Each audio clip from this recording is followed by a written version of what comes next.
ونشهد أن سيدنا ومولانا محمدا عبده ورسوله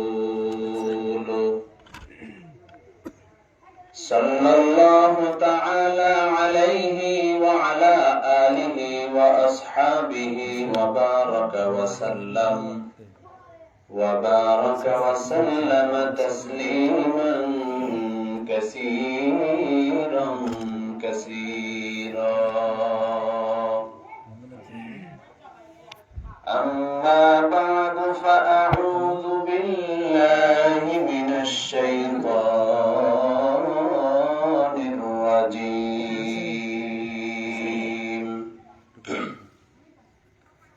بسم الله الرحمن الرحيم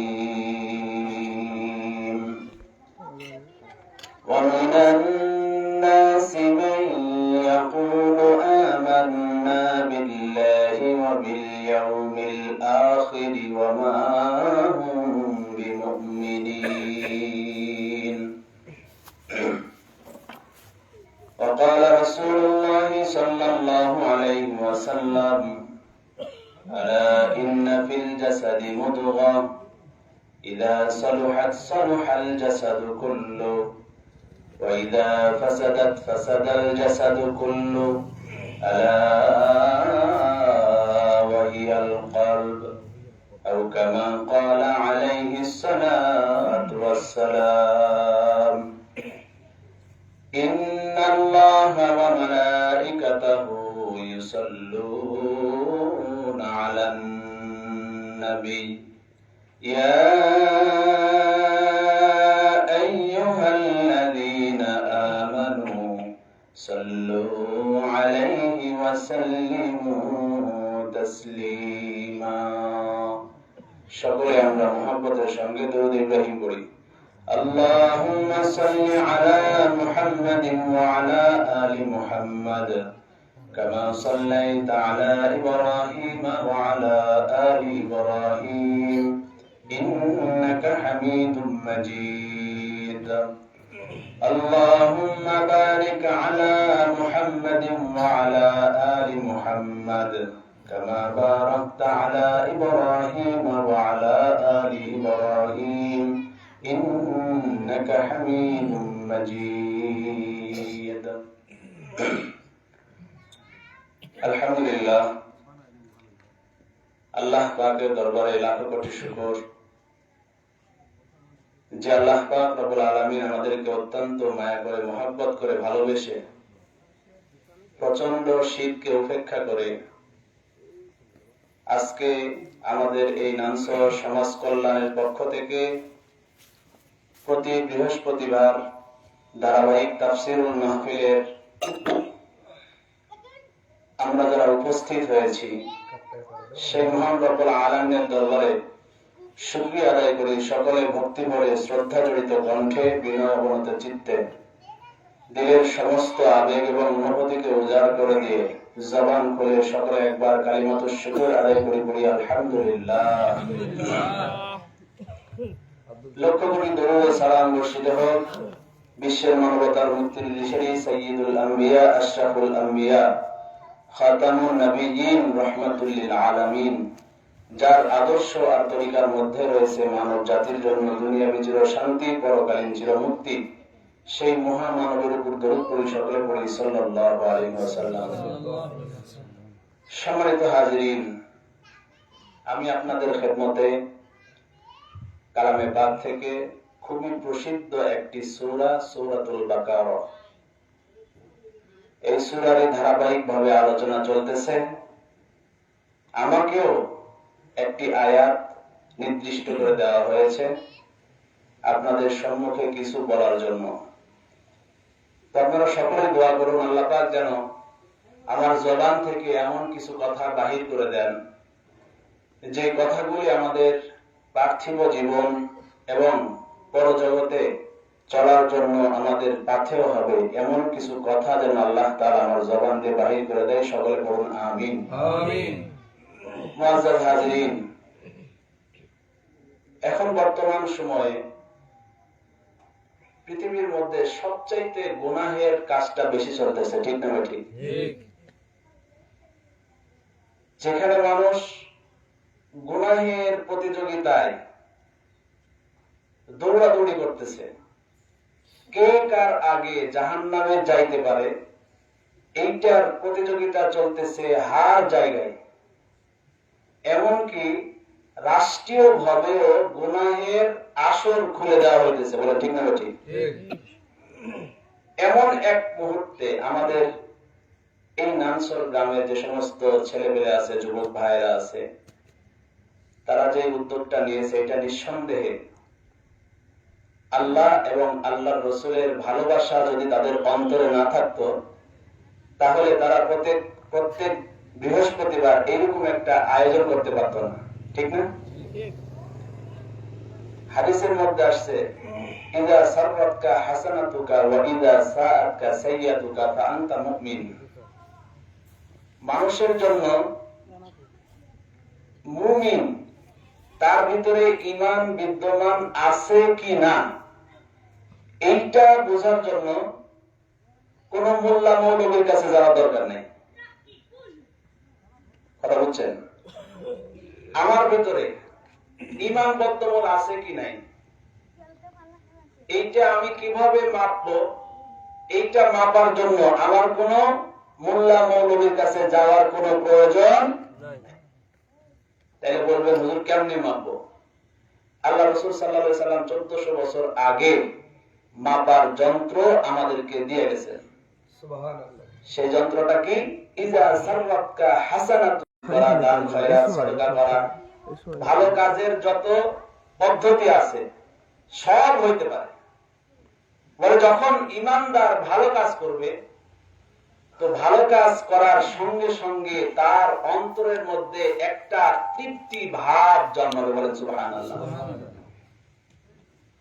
এটার বাস্তবতা আপনাদের ভিতরে প্রমাণ করতেছি আমি।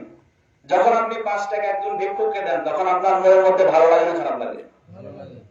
এই যে ভালো লাগাটা, আপনি 5 টাকা একজনকে দিলেন, 5 টাকা দেওয়াতে আপনি তার যে খুব বিশাল উপকার করলেন, বিষয়টা কিন্তু এরকম না। কিন্তু আপনি আপনার সামর্থ্য অনুযায়ী তাকে আপনি 5 টাকা দান করছেন। ওই 5 টাকা দেওয়ার পরে আপনার ভিতরে একটা প্রশান্তির অনুভব হয়। কি হয়? প্রশান্তির অনুভব হয়। বলে এই যে একটা ভালো কাজ করলো, দান সদকা করলো, খয়রাত করলো, এইটা করার দ্বারা তার ভিতরে যে প্রশান্তি আসছে, এই প্রশান্তি আসাটাই হলো ঈমানের মাপকাঠি। সুবহানাল্লাহ। এই প্রশান্তি আসাটাই কি? ঈমানের মাপকাঠি। এরপরে ওয়াইদা সাইয়াতুকা ফাআনতা মুমিন। আর যখন কোন মুমিন শয়তানের ধোঁকায় পড়ে গুনাহের কোন কাজ করে ফেলে, তো গুনাহের কাজ করার পরে তার অন্তরের মধ্যে একটা যন্ত্রণা শুরু হয়। কি হয়? একটা যন্ত্রণা শুরু হয়। ধরেন নিজের অজ্ঞতাবশত বা কোনো একটা কারণে আমি একটা গুনাহ করে ফেললাম, কারো একটা অন্যায় করলাম, অপরাধ করলাম, পরক্ষণে আমার অন্তরের মধ্যে এইরকম একটা কথা আসে যে হায় হায়, কাজটা মনে হয় ঠিক করলাম না। আসে কি আসে না? জোরে বলেন, আসে কি আসে না? এই যে আপনার ভিতরে, মানে আপনার কল্পের ভিতরে একটা সাই আসতেছে যে কাজটা তুই ঠিক করস নাই, কাজটা কি করস নাই, ঠিক করস নাই। তার মানে আমার ভিতরে এখনো ঈমানের আলো নিভু নিভু, মানে জ্বলতেছে, এখনো কি হইতেছে? চলতেছে। এজন্য যখনই কোনো ভালো কাজ করবেন, তখন মনের মধ্যে প্রশান্তি লাভ হয়। কি লাভ হয়? প্রশান্তি লাভ হয়। আর যখন গুনাহের কাজ করবেন, তখন আপনার মনের মধ্যে কষ্ট আসে, একটা দুঃখ আসে। যদিও করে ফেলছেন, তারপরে মনের মধ্যে এরকম হয় যে হায় হায়, কাজটা করা একদমই কি করে নেই, ঠিক করে নেই। এই দুইটা যদি কারোর ভিতর না থাকে, এই দুইটা যদি কারোর ভিতর না থাকে, ভালো কাজের খুশি আর খারাপ কাজের নারাজি, বেজার হওয়া, এই দুইটা যদি না থাকে, তাহলে বুঝতে হবে তার ভিতরে ঈমানের লেশও নাই। কথা বুঝছেন? তাহলে আমরা এই জায়গায় যে আসছি, এখানে আসতে পেরে, বসতে পেরে আমাদের মন খুশি না বেজার? খুশি। জোরে বলেন, খুশি না বেজার? খুশি। এইরকম আলোচনা প্রায় বাংলাদেশে সব জায়গায় আমভাবে চলতেছে। এখানে আমরা গুটি কয়েকজন লোক বসছি, এর মধ্যে এমন অনেক মানুষ পাওয়া যাবে এখানে আলোচনা শুনলেন, বয়ান শুনলেন, কিন্তু ফজরের নামাজ পড়বেন না। আল্লাহ কসম করে কয়, কিয়ামত পর্যন্ত যদি এরকম প্রোগ্রাম চলতে থাকে আর আপনি যদি শুনতে থাকেন আর ফজরের নামাজ যদি কাজা হয়ে যায়, এই বয়ান দ্বারা কোনো লাভ হবে? এখানে এত লোকের দরকার নেই, মাত্র 5 জন লোক আছে। কয়জন?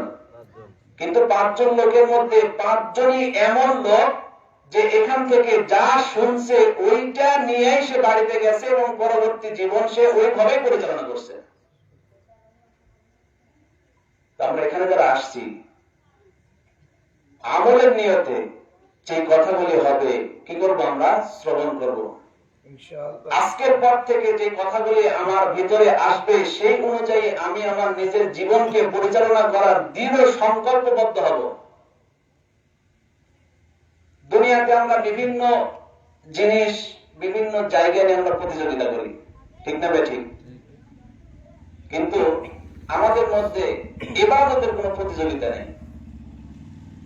শুধু আমাদের ভিতরে দুনিয়াবী চিন্তা, দুনিয়াবী ফিকির, কিভাবে দুনিয়াতে অর্থবিত্ত বেশি করা যায়, টাকা পয়সা বেশি করা যায়, ধন দৌলত বেশি করা যায়, এই চিন্তা সারাটা ক্ষণ আমার মাথার ভিতর কি করতেছে? ঘুরপাক খাইতেছে।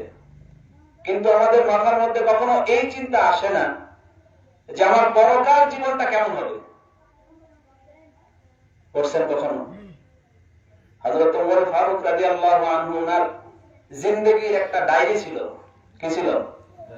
ডায়েরি ছিল। ওমরের ব্যাপারে আল্লাহ পাক রব্বুল আলামিন কোরআনুল কারীমে অসংখ্য আয়াত নাযিল করেছেন। তো ওনার যখন ইন্তেকাল হয়ে গেছে, তো তখন যখন ওনাকে গোসল করাবে, দেখে ওনার পিঠের ভিতরে বিভিন্ন চাবুকের আঘাত, ডোরা মারার আঘাত। তো সবাই তো অবাক হয়ে গেছে।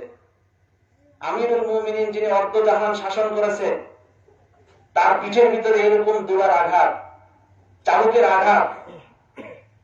তো তার পরিবার পরিজন যারা ছিল, তার ছেলে বলতেছে, আমার বাবার একটা জীবন ডায়েরি আছে। কি আছে? জীবন ডায়েরি আছে। আমার বাবা তার ওই ডায়েরির মধ্যে সে লেখা রাখছে যে যদি কোনোদিন তার দ্বারা 1 ওয়াক্ত নামাজ কম হইতো, তাহলে সে তার নিজেকে ধিক্কার দিয়ে বলতো, ওমর তুই কাজটা ঠিক করস নাই। কি বলতো? আর নিজে নিজে নিজের পিঠের মধ্যে কি করতো? আঘাত করতো। তাহলে নিজের পরকালের চিন্তা কেমন? অথচ যার ব্যাপারে আল্লাহ রাসূল সাল্লাল্লাহু আলাইহি সাল্লাম বলেছেন, আশারায়ে মুবাশশারাতে 10 জন সাহাবী আছে, তাদের মধ্যে সবচাইতে দামি এবং নামী এবং সিরিয়ালে 2য় নম্বরের সাহাবীর নাম হলো হযরত ওমর। আবার তিনি অর্ধজাহান শাসন করছেন। আমাদের বর্তমান সময়ে আমাদের এইরকম নেতার বড় অভাব, ঠিক না ভাই? ঠিক। ওমরের মতন নেতৃত্ব যদি আমরা পাইতাম, তাহলে আমাদের নাকে তেল দিয়ে আমরা ঘুমাইলেও আমাদের জানের নিরাপত্তা থাকতো। বলেন ঠিক না ভাই? ঠিক। এই জন্য ওমরের মতন জিন্দেগি হওয়া লাগবে। ওমরের মতন জিন্দেগি কি করতে হবে? গঠন করতে হবে। তো আমরা এই জায়গায় আসছি শুধুমাত্র শুনবো, চলে যাব, লৌকিকতা, বিষয়টা এরকম না। আমার খেয়ালে, আমি যতদিন থেকে জানতেছি এখানে তাফসীর হইতেছে, কমস কম এখান থেকে যদি একটা আমল যদি বাড়িতে নিয়ে যাইতেন, তাহলে আপনার ঝুড়িতে কতগুলো আমল জমা হইতো। কিন্তু এখন আপনি ক্যালকুলেশন করেন, কয়টা নিয়ে গেছেন আর কয়টা রেখে গেছেন। নানা নাতি 2 জন গেছে মাহফিল শুনতে। কি শুনতে গেছে? মাহফিল শুনতে গেছে। তো যাওয়ার পরে হুজুরে বয়ান করতেছে যে খবরদার তোমরা কেউ কখনো ফরজ তরক করবে না। কি করবে না? আমরা অনায়াসে যে কাজটা করি, আমরা তো পাশা দেওয়া, কি দেওয়া, কাঁচা মারা অথবা লেংটি দেওয়া, আমরা করি না, এই কাজটা করি না। এটা কিন্তু আমাদের নজরে পড়ে না যেটা গুনাহ, কিন্তু এটা কত বড় কবিরা গুনাহ। কি গুনাহ? কবিরা গুনাহ। আপনি হাঁটুর উপরে কাপড় উঠাইলেন মানে আপনার সতর খুলে ফেলছেন, আর সতর খুলে ফেলছেন মানে আপনার কবিরা গুনাহ, যা তওবা ছাড়া ক্ষমা হবে না। তো যাই হোক, হুজুর বয়ান করতেছে, খবরদার যখন তোমরা মাঠের ভিতরে কাজ করবা, খবরদার কিন্তু তোমরা হাঁটুর উপরে কাপড় উঠাইবা না। সুন্দর ওয়াজ করে ছাইরা দিছে। এবার নানা আর নাতি দুইজনে বাড়ির উদ্দেশ্যে রওনা হয়েছে। কিছু দূর আসার পর দেখে মাঝ পথে একটা খাল বাঁধছে। খাল, নানা আর নাতি দুইজনে খালটা পার হবে। এমন মুহূর্তে নানা, আগের মানুষ কাঁচা দেওয়া অভ্যাস, সাথে সাথে কি করছে, কাঁচা দিয়ে ফেলছে। এখন নাতি ডাকতে বলে, নানা এইমাত্র না হুজুরে বয়ান করলো যে হাঁটুর উপর কাপড় উঠানো যাবে না, আপনি তো দেখি এখন উঠা ফেলছেন। এখন নানায় বলতেছে, নাতি রে তুমি কি বয়ান এক দূর পর্যন্ত নিয়ে আসছো? আমি তো ওয়াজটা ওই জায়গার মধ্যে কি করছি, চলে আসছি। তো আমাদের অবস্থা এখন বর্তমানে এরকম। আমরা তো জীবনে কম ওয়াজ শুনলাম না, কম মাহফিল শুনলাম না, কম নসিহত শুনলাম না, কিন্তু আমাদের জিন্দেগির পরিবর্তন কই? এত ওয়াজ শোনার পরেও এখনো মানুষের জমির এল খেলা বন্ধ করতে পারলাম না। ঠিক কি ঠিক না? এত বয়ান শোনার পরেও একজন মানুষের ব্যাপারে মিথ্যা অপবাদ দিতে সামান্য পরিমাণ আমার কলিজাটা কাঁপতো না। এত বয়ান শোনার পরেও ফজরের নামাজে কেমনে আমি লাখ টাকা ঘুমাই, এত ওয়াজ শোনার পরেও কেমনে আমি হারাম পয়সা উপার্জন করি। তাহলে কি হয়েছে বয়ান দেওয়া? সম্মানিত হাজিরিন, মাকসাদ হতে হবে আমার আল্লাহ পাকের রাজি আর খুশি। কার রাজি আর খুশি বলেন? আল্লাহ পাকের রাজি আর খুশি। দুনিয়ার যদি সবাই আমার উপর নারাজ হয়, অসন্তুষ্ট হয়, আমার কোনো কিচ্ছু যাবে আসবে না। কিন্তু আল্লাহ পাকের যদি রাজি থাকে, আল্লাহ পাক যদি আমার উপর রাজি থাকেন, তাহলে এটাই আমার জন্য সবচেয়ে বড় পাওয়া। আর যদি সারা দুনিয়ার মানুষ যদি আমার উপর খুশি থাকে, কিন্তু আল্লাহ পাক যদি আমার উপর নারাজ থাকে, তাহলে এই সবার খুশি দিয়ে আমার 4 পয়সার কোনো লাভ হবে। जो तू मेरा तो सब मेरा, जो तू मेरा तो सब मेरा, ज़मीं मेरा फलक मेरी, अगर एक तू नहीं मेरा तो कोई शै नहीं मेरी, अगर एक तू नहीं मेरा तो कोई शै नहीं मेरी। কবি বলতেছেন, যদি আল্লাহকে আমি পাওয়া যাই তাহলে দুনিয়ার সবকিছু আমার, সবকিছু কার? আমার। আর যদি আমি আল্লাহকে না পাই, সবকিছু পাইলেও কেমন জানি আমার সবকিছু খালি। এই জন্য আমরা এখানে আসছি কাকে পাওয়ার উদ্দেশ্যে বলেন? যদি আওয়াজটা বলেন, কাকে পাওয়ার উদ্দেশ্যে আসছি? আল্লাহকে পাওয়ার উদ্দেশ্যে। আল্লাহকে পাওয়ার উদ্দেশ্যে আমরা এখানে আসছি। আল্লাহ পাক আমাদেরকে সেই ঘোষণাটাই দিয়েছেন, কোন রাস্তায় চললে, কেমনে চললে, কিভাবে চললে আল্লাহকে আমি পাবো, এই প্রেসক্রিপশন আল্লাহ তাআলা আমাদেরকে দিয়েছেন। আমাদেরকে প্রেসক্রিপশনটা দিয়েছেন, এই প্রেসক্রিপশনের নাম হলো আল কোরআনুল। আল্লাহ পাক রব্বুল আলামিন তার হাবিবের উপরে হযরত জিবরাইল আলাইহিস সালামের মাধ্যমে আমাদের নবীর উপরে কি করেছেন? ওহীর আকারে নাযিল করেছেন। তো এই কোরআন থেকে আমি একখানা আয়াতে কারিমা তেলাওয়াত করেছি। এই আয়াতের আগ পর্যন্ত যতদিন আলোচনা হয়েছে, মোটামুটি সবগুলি আলোচনা হয়েছে হলো ঈমানদারদের সম্পর্কে। কাদের সম্পর্কে?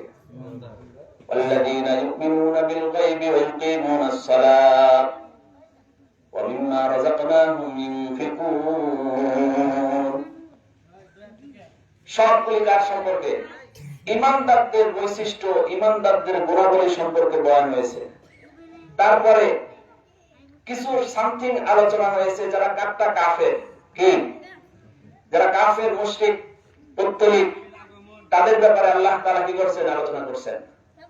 আমি যে আয়াতে কারিমা তেলাওয়াত করেছি, এখান থেকে আল্লাহ তাআলা ধারাবাহিকভাবে প্রায় 20 নম্বর আয়াত পর্যন্ত, মোটামুটি 13টা আয়াত। কয়টা আয়াত?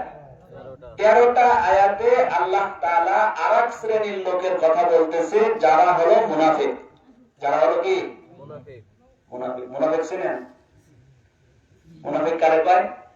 মুনাফিকের সঙ্গে আল্লাহ রাসূল সাল্লাল্লাহু আলাইহি ওয়াসাল্লাম হাদিসের মধ্যে বলেছেন, قال النبي صلى الله عليه وسلم قال النبي صلى الله عليه وسلم آية المنافق ثلاث إذا حدث كذب وإذا وعد أخلف وإذا اؤتمن خان হাবিবে কিবরিয়া সাল্লাল্লাহু আলাইহি মুনাফিকের বিবরণ দিয়েছেন। সেটা হলো যদি কোনো ব্যক্তি মুনাফিক হয় তার মধ্যে তিনটা আলামত পাওয়া যাবে। কয়টা? জোরে আওয়াজ দিয়ে বলেন, আরো জোরে বলেন, কয়টা? তিনটা আলামত পাওয়া যাবে। এই তিনটা আলামত যদি কারোর ভিতরে থাকে বুঝতে হবে লোকটা যদিও মুসলমানের খাতায় মুসলমানের নাম আছে কিন্তু সে মুনাফিক। আর যুগে যুগে ইসলাম যত ধ্বংস হয়েছে, ইসলামের যত পদস্খলন হয়েছে, ইসলাম যত অপদস্থ হয়েছে, ইসলাম যত লাঞ্ছনার শিকার হয়েছে, সবগুলি হয়েছে মুনাফিকদের জন্য। কার জন্য? শত্রু যদি আমার পিছন থেকে ছুরি মারে কিন্তু বোঝা যায়, আর শত্রুটা যদি এমন হয় একই থালে খাইতেছি, একই প্লেটে খাইতেছি কিন্তু ওই প্লেটটা নিজেই ছিদ্র করতেছে, এমন যদি হয় তাইলে বুঝতে পারবেন একজনের সাথে শত্রুতা আছে। সে আপনাকে যে কোনো সময় আক্রমণ করবে, আপনি তার থেকে সতর্ক হয়ে থাকবেন। কিন্তু যে আপনার সাথে চলতেছে, আপনার সাথে উঠতেছে, বসতেছে, খাইতেছে, সব কিছু করতেছে, আবার ওই থালে আবার কি করতেছে? ছিদ্র করতেছে। এইটারে কিন্তু বোঝা যায় না। অর্থাৎ বাহিরে এক রূপ, ভিতরে কি আরেকটা। তাহলে আল্লাহ রাসূল বলতেছেন মুনাফিকদের তিনটা আলামত। এক নম্বর হলো আয়াতুল মুনাফিকি তালাতুন ইযা হাদ্দাসা কাযাব। মুনাফিক যখন কথা বলবে তখন কথায় কথায় মুনাফিক মিথ্যা কথা বলবে। কি বলবে? মিথ্যা কথা বলবে। আর হাদিসের মধ্যে আসছে আল কিযবু ইউযি ওয়াস সিদকু ইউহলিক। আল্লাহ রাসূল সাল্লাল্লাহু আলাইহি সাল্লাম বলেন যদি কোনো বান্দা মিথ্যা কথা বলে তো ওই মিথ্যা কথার দ্বারা বান্দা তার রাস্তাকে সংকীর্ণ করতে থাকে, অর্থাৎ ধ্বংস হয়ে যায়। আর যখন কোন বান্দা সত্য কথা বলে তখন তার এই সত্য কথাটা তার রাস্তাকে প্রসারিত করে দেয়। এরপরে দ্বিতীয় নম্বরের আলামত হলো ওয়াইদা ওয়াদা আখলাফ। যখন তার কাছে কেউ ওয়াদাবদ্ধ করবে, যখন তার কাছে ওয়াদা নেওয়া হবে, ওয়াদার খেলাফ করবে, মানে ওয়াদার বিপরীত করবে। যেমন আপনি একজনের কাছ থেকে মানে কিছু টাকা পান, কিন্তু তারা বললেন ভাই অমুক দিনে আমার টাকাটা পরিশোধ করবে। সে বলল ঠিক আছে ভাই করব, কিন্তু যখন ওই দিন চলে আসছে তার আর কি নাই, খবর নেই। ওয়াদা দিছে কিন্তু ওয়াদা কি করলো? ভঙ্গ করলো। তাহলে দ্বিতীয় নম্বরের আলামত হলো কি? ওয়াদার খেলাফ করবে, ওয়াদার বরখেলাপ করবে। তিন নম্বর হলো ওয়াইদা উতুমিনা খান, আমানতের খেয়ানত করবে। কি করবে? আমানতের খেয়ানত করবে। এখন আমানত বলতে আমরা শুধু বুঝি একজন আরেকজনের কাছে টাকা দিলেই আমানত। বিষয়টা এরকম? আল্লাহ পাক আমার এই 3.5 বডির মধ্যে যত অঙ্গ প্রত্যঙ্গ দিয়েছে এগুলি সবগুলি আল্লাহ পাকের আমানত। সবগুলি কি? আপনি চাইলে আপনার হাতের একটা আঙ্গুল আপনি কাটতে পারবেন না, কারণ এই আঙ্গুল আপনার কাছে কি? আমানত। আপনি চাইলে আপনার একটা চক্ষু আপনি আন্ধা বানাইতে পারবেন না, কারণ এই চোখটা কি? আমানত। এরপরে আপনার ছেলে সন্তান, আপনার বিবাহ বাচ্চা, আপনার অধীনস্থ যারা আছে সবগুলি আপনার কাছে কি? আমানত। আপনার সন্তান আপনার কাছে আমানত। এই সন্তানে যদি খেয়ানত করেন, সন্তানকে যদি আপনি সুশিক্ষায় শিক্ষিত না করতে পারেন, এই আমানত খেয়ানতির জবাবদিহিতা আল্লাহ তাআলার কাছে করতে হবে। আপনার অর্থবিত্ত টাকা পয়সা আছে, ধন দৌলত আছে, এই অর্থবিত্ত টাকা পয়সা আপনার কাছে আমানত। এই নামসুর গ্রামের মধ্যে যারা ধনী আছে, আপনি কি মনে করছেন আল্লাহ যে আপনার সম্পদ দিছে, হাজারো মানুষের মধ্যে বাছাই করে আপনার সম্পদ দিছে, এটা কি এমনি দিছে? কি মনে হয়? কথা বল না, কেমনে দিছে? এইটা আপনাকে দিছে দেখার জন্য, দেখি বান্দা আমার এই অর্থটা কোন কাজে ব্যয় করে, কিভাবে ব্যয় করে, এইটার আমানত সে কতটুকু রক্ষা করে, এগুলি সব আমার আপনার কাছে আমানত।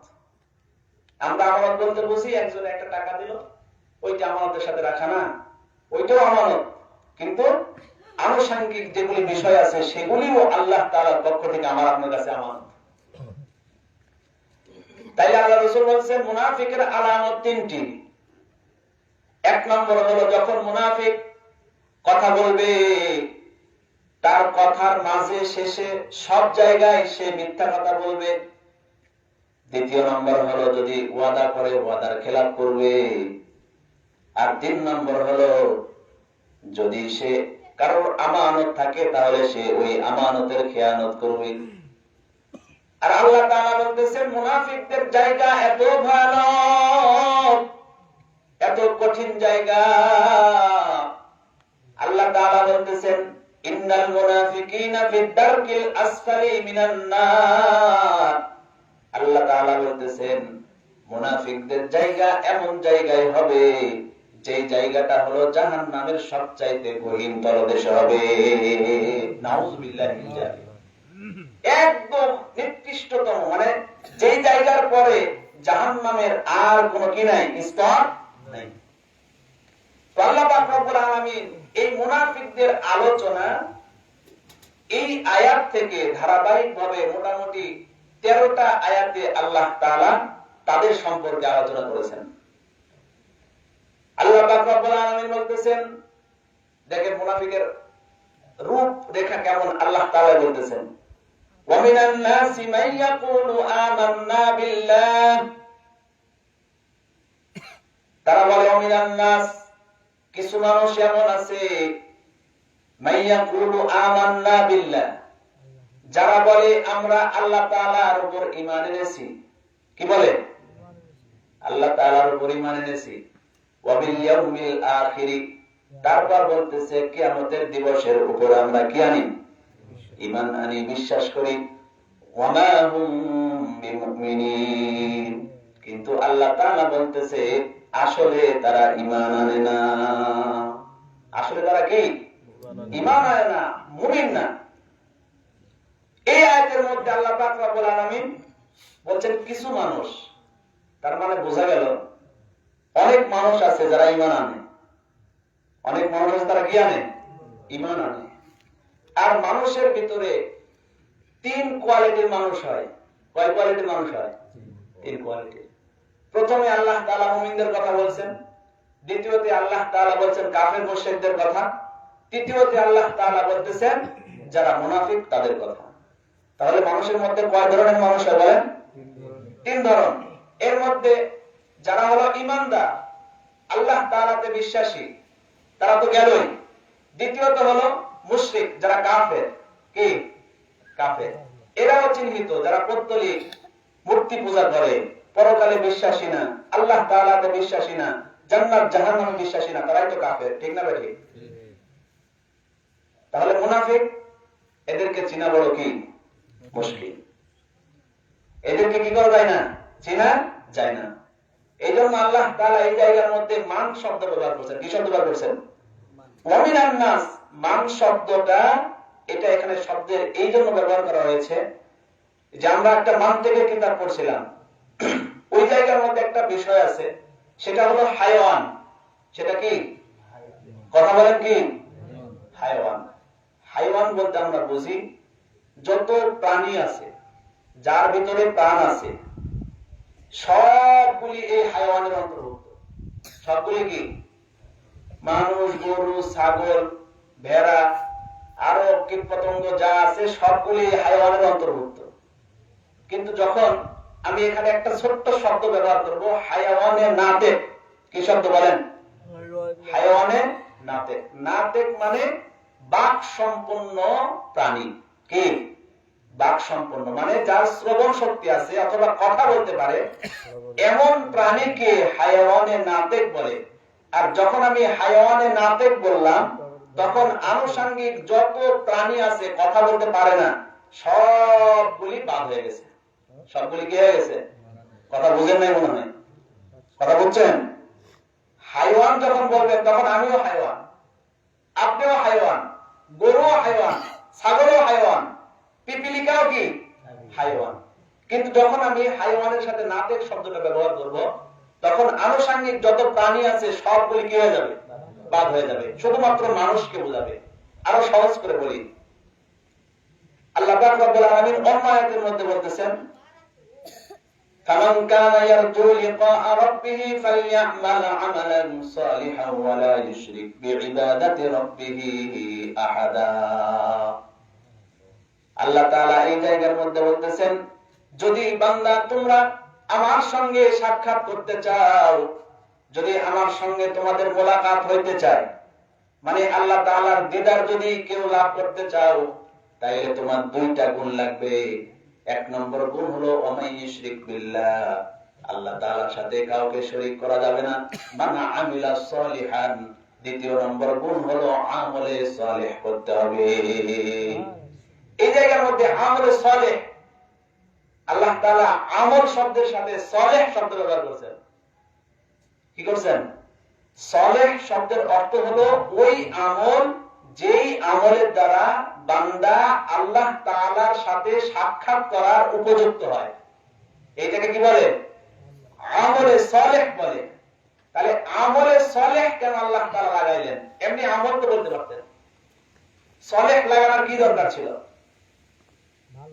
দোস্ত, এই জায়গার মধ্যে আল্লাহ তাআলা আমাদেরকে সালেহ লাগানোর মানে হলো, যখনই আমল বলবো তখন এই জায়গার মধ্যে যত কাজ আছে সবগুলি শামিল হয়ে যাবে।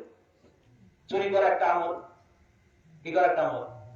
চুরি করা একটা আমল, সুদ খাওয়া একটা আমল, ঘুষ খাওয়া একটা আমল, জেনা করা একটা আমল, মানুষের জমির এল কাটা এটা একটা কি আমল, নামাজ পড়া আমল, ভালো মন্দ যা আছে সবগুলি এই আমলের মধ্যে কি হয়ে যাবে? শামিল হয়ে যাবে। কিন্তু যখন আল্লাহ পাক এখানে সালেহ শব্দ ব্যবহার করছেন, এইজন্য কুরআনুল কারীমের বিভিন্ন জায়গায় যেখানে আমল আছে সেখানে সালেহ শব্দ আছে। ইন্নাল্লাযীনা আমানু ওয়া আমিলুস সালিহাতি কানাত লাহুম জান্নাহ ইল্লাল্লাযীনা আমানু ওয়া আমিলুস সালিহাতি ফালাহুম আজরুন গায়রু মামনুন। সব জায়গার মধ্যে আল্লাহ তাআলা সালেহ শব্দ লাগাইছেন। তার মানে হলো সালেহ শব্দ লাগাইয়া যত খারাপ আমল আছে সবগুলিকে আল্লাহ তাআলা বাদ করে দিয়েছেন। সবগুলি কি করে দিয়েছেন? বাদ করে দিয়েছেন। কথা বুঝছেন? তাহলে হাইওয়ান দ্বারা যেটা বুঝাইতে চাইলাম, হাইওয়ান বলতে সব প্রাণী।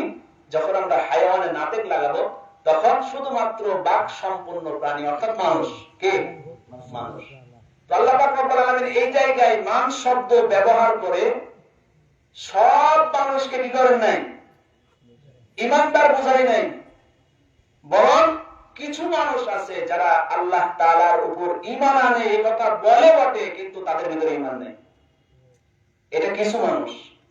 আমরা যারা এখানে আছি, আমাদের ভিতরে আল্লাহ তাআলার ওয়াহদানিয়াতের বিশ্বাস আছে না নাই? জোরে বলেন। আছে।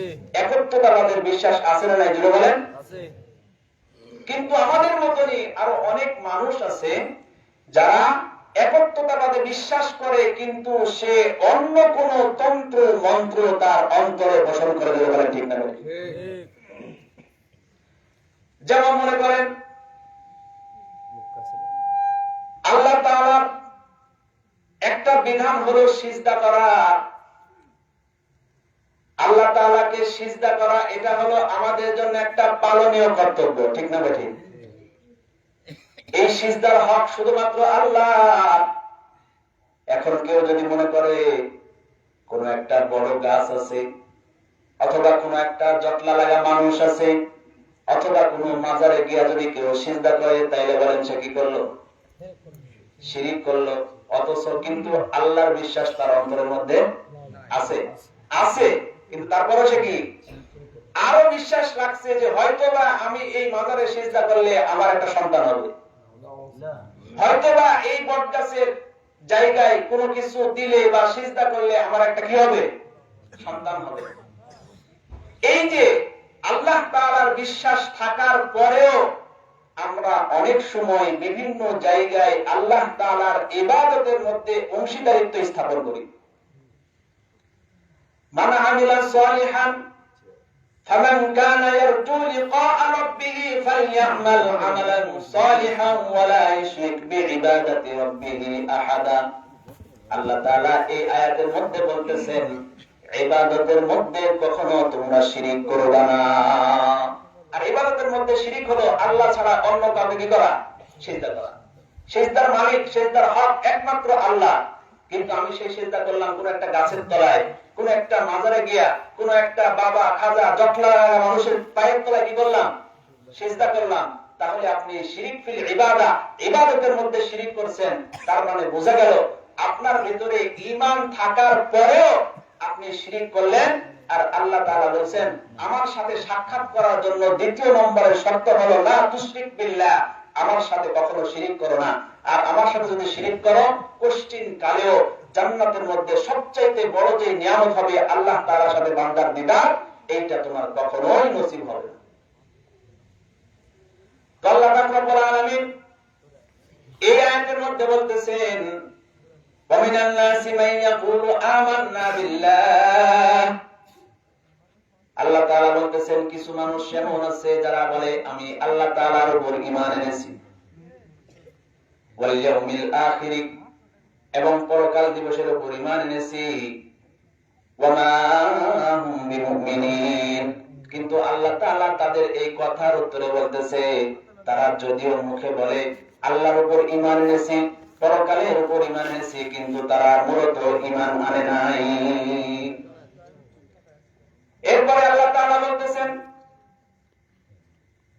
যারা ঈমান আনে তারা কখনোই তার নিজের জিন্দেগি অন্য কোন তন্ত্র মন্ত্র দিয়ে সে কাটাইতে পারে না, বরং যার ভিতরে আল্লাহ তাআলার ভয় আছে ওই বান্দাটা যখনই চলবে, যখনই কথা বলবে, তখন তার ভয়, আল্লাহ তাআলার ভয় তার অন্তরের ভিতরে থাকার কারণে কখনো বান্দা অন্যায় পথে চলবে না, অপরাধের কোনো কাজ করতে পারে না। সে কখনো কি করবে না? অপরাধের কাজ করবে না, বরং আল্লাহর ভয়ে সে সদা সর্বদা নিজেকে আল্লাহর দিকে মোতাবাজ্জ করে সে সামনে কি চলবে? পথ চলবে। এই হলো ঈমানদার আর কাফের আর মুনাফিকদের একটা সংক্ষিপ্ত কি বিবরণ আল্লাহ তাআলা দিয়েছেন। এরপরে আয়াতে আল্লাহ তাআলা বলতেছেন যে তারা তাদের অন্তরের মধ্যে আল্লাহ তাআলা কি করবেন? বিমারি কি করবেন? বাড়ায় দিবেন। তাদের অন্তরের মধ্যে কি হবে? বিমারি বাড়বে। ফি কুলুবিহিম মারাদুন ফাযাদাহুমুল্লাহ। আল্লাহ তাআলা বলতেছেন তাদের অন্তরের মধ্যে আমি কি করব? অসুস্থতাকে বাড়িয়ে দিব। এই জায়গার মধ্যে আল্লাহ তাআলা অন্তরের মধ্যে অসুস্থতা বাড়াইতে চাইছেন। কোন জায়গায়? অন্তরের মধ্যে। শরীরের তো আরো অঙ্গ প্রত্যঙ্গ আছে, আল্লাহ তাআলা ওই জায়গার কথা বললেন না কেন? অন্তরের কথা কেন বললেন? তো এটা আল্লাহ রাসূল সাল্লাল্লাহু আলাইহি ওয়াসাল্লাম হাদিসের মধ্যে বলতেছেন ক্বালান নবী সাল্লাল্লাহু আলাইহি ওয়াসাল্লাম আলা ইন্না ফিল জাসাদি মুদগা ইযা সালহাত সালহাল জাসাদু কুল্লু ওয়া ইযা ফাসাদাত ফাসাদাল জাসাদু কুল্লু আলা ওয়া হিয়াল কলব। আল্লাহ রাসূল সাল্লাল্লাহু আলাইহি ওয়াসাল্লাম বলতেছেন মানব দেহের মধ্যে একটা গোশতের টুকরা আছে যেটাকে আল্লাহ রাসূল কলব বলছেন। কি বলছেন? এটা হলো হাদিসের পরিভাষা, কোরআনুল কারীমের মধ্যে আসছে। আল্লাহ রাসূল সাল্লাল্লাহু আলাইহি সাল্লাম যেটাকে কলব বলে অবহিত করেছেন, এইটা হলো মানব দেহের এই 3.5 হাত বডির ভিতরে আছে। আল্লাহ তাআলা বলতেছেন ফি কুলুবিহিম মারাদুন ফাযাদাহুমুল্লাহু মারদা। আল্লাহ তাআলা বলতেছেন আমি তাদের কলবের মধ্যে বেমারি দিব। কি দিব? বেমারি দিব। বডির তো আরো অনেক জায়গা আছে, তারপরে আল্লাহ তাআলা কলবের কথা কেন বললেন? আল্লাহ রাসূল বলতেছেন মানব দেহের মূল হলো ওই কলব। মানব দেহের মূল কি বলেন? কলব। যদি মানুষের ওই কলবটা ঠিক থাকে তখন ওই মানুষটা সুস্থ সবল থাকে। আর যখনই তার ওই কলবের মধ্যে কোনো বেমারি হয়, অসুস্থতা হয়, তখন ওই মানুষটা আর সুস্থ থাকতে পারে না। যেমন মনে করেন আমার আপনার চোখ আছে, আমার আপনার হাত আছে, আমার আপনার পা আছে, আমার আপনার কান আছে। চোখ দিয়ে এরকম আমরা দেখতেছি, হাত নাড়াইতেছি, জবান দ্বারা কথা বলতেছি, কান দ্বারা কথা শ্রবণ করতেছি, কিন্তু এই সবগুলির কানেকশন কার সাথে আছে বলেন? এইটা যতক্ষণ পর্যন্ত চলবে ততক্ষণ পর্যন্ত আমার জবান চলবে, আমার চোখ চলবে, আমার কান চলবে, আমার হাত চলবে।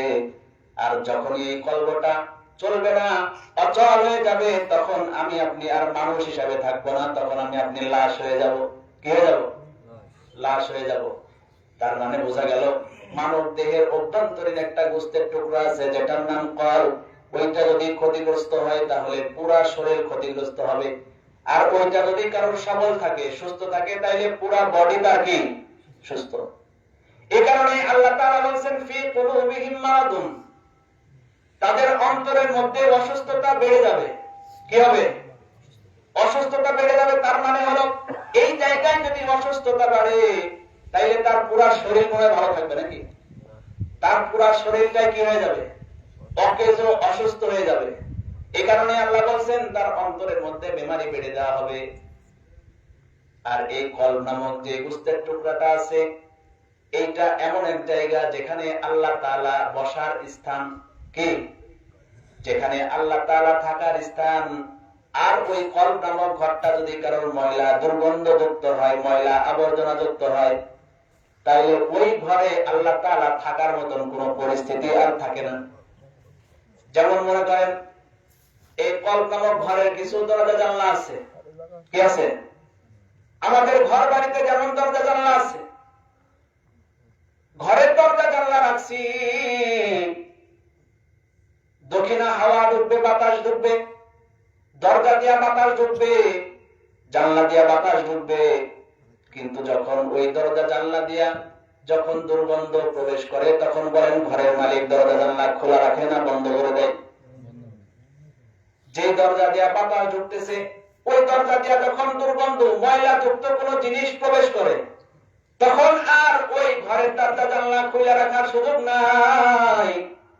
কারণ এখন দুর্গন্ধ আসা শুরু হয়েছে, ঘর নোংরা হবে। অথবা যদি কারোর ঘর এমন জায়গায় হয়, মরুভূমির প্রান্তরে কারোর ঘর, আর যদি মরুভূমির ভিতরে বালু ঝড় শুরু হয়, জানলা দিয়া যখন বালু ঢুকবে, তখন আর ঘরের মালিক ওই দরজা জানলার খোলা রাখবেন না, সঙ্গে সঙ্গে দরজা জানলার কপাটটা বন্ধ করে ফেলবে।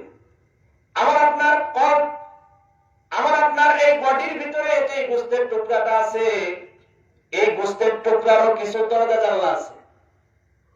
কি আছে? দরজা জানলা আছে।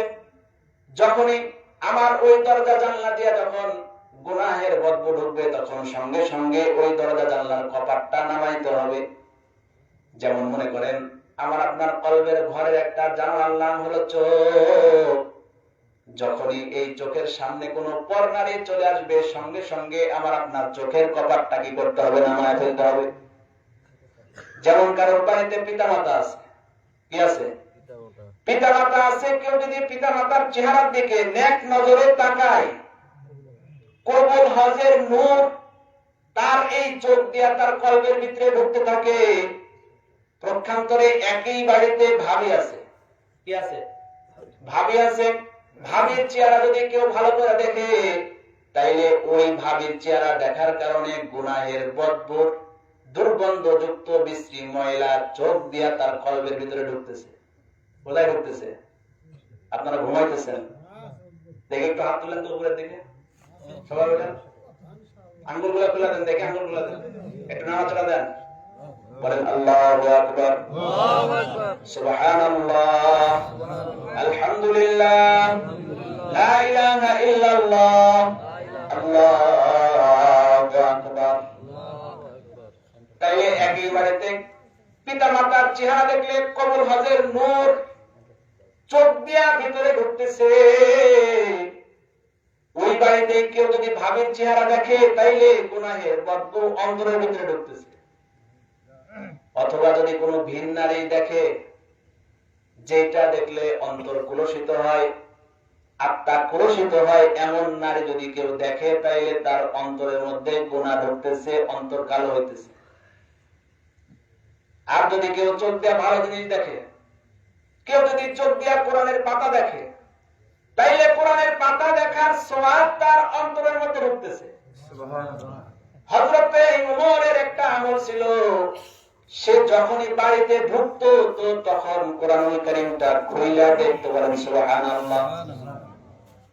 এই যে এখানে আসছেন, আলেমের চেহারা দেখতেছেন, তো আপনার চেহারা, আলেমদের চেহারা দেখার কারণে সওয়াবের নূর আপনার অন্তরের মধ্যে ঢুকতেছে, নায়েবের নবী দেখার নূর আপনার অন্তরের মধ্যে কি ঢুকতেছে। আবার এই চোখ দিয়ে যখন ল্যাংটা কোনো ভিডিও দেখেন, যখন মোবাইলের সামনে দেখতেছেন উলঙ্গ নারীদের নাচ, তখন কিন্তু ওই গুনাহের বদবুটা আপনার অন্তরের মধ্যে কি ঢুকতেছে। এই জন্য এই কলবটা ঠিক করার জন্য এই কলবের ঘরের একটা জানালার নাম হলো চোখ। যখনই চোখের সামনে গুনাহ আসবে তো সঙ্গে সঙ্গে চোখ নামক কপাটটা বন্ধ করতে হবে। দ্বিতীয় নাম্বার চোখের নাম হলো কান। কি? কান। এই কান দিয়ে জানটা শোনা যাবে না। এই জায়গায় আসছেন, কোরআন হাদিসের কথা শুনতেছেন, নূর হয়ে কলবের মধ্যে ঢুকতেছে। কিন্তু যদি কোন জায়গায় গান বাদ্য হইতো আর ওই গান বাজনা যদি শুনতেন, তাইলে গুনাহের বদবু অন্তরের মধ্যে ঢুকতো, যেটা ঢুকলে অন্তর কলুষিত হবে, নোংরা হবে, ময়লা হবে, যে জায়গার মধ্যে আল্লাহ তাআলা বসার কোন পরিস্থিতি থাকবে না। আর যদি কোরআন, এই কান দিয়ে যদি কোরআনের তেলাওয়াত শ্রবণ করেন, তাইলে কিন্তু কোরআন তেলাওয়াতের নূর আপনার অন্তরের ভিতরে ঢুকবে। আর যখনই কানের সামনে কোনো গুনাহের আওয়াজ আসবে, তখনই কানের কপাট কি করতে হবে? বন্ধ করতে হবে।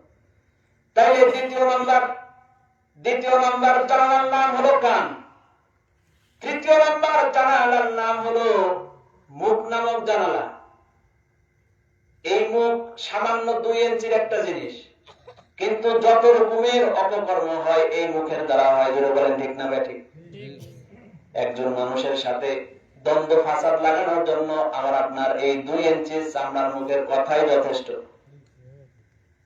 এই মুখ নামক জানালা দিয়া হাজারো গুনাহ করতেছি।